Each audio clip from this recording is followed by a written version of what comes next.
आता आमचं हे काय ॲक्शन चालले नाही ते पुढे व्हिडिओ बघितल्यावरच कळत. चला आता आजी कुण्या गावाला गेली म्हणजे हे काम माझ्यावरच राहत आहे, कारण सगळ्याला सकाळची एवढे कामं राहतात, त्याच्यामध्ये मी एकटी वेळली राहते. आणि फुलं एवढे छान असले म्हणजे देवपूजा करायला कुणाला आवडणार. पूजा झाल्यावर लगेच आम्ही काकूची ते जायला निघालो. त्याच्यासाठी असं दस्ती वगैरे सावरलो, कारण आम्हाला आता सर्दी पण झाल्या.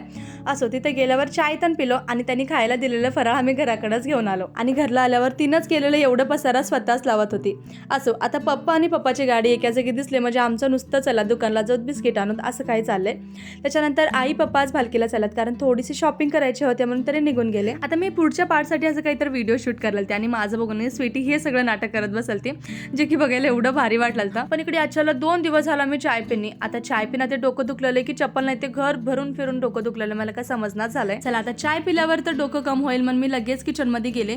पण हे काय भानगड मला काही समजणार झालंय. सकाळच्या हे भगोना वाकडच आहे आणि आता काढून बघितलं तर त्याच्यामध्ये तूप होतं. तर भगोन्यात उरलेलं तूप सगळं एका साईडला होते. मग आई असं काहीतरी करून ठेवाल दिसल.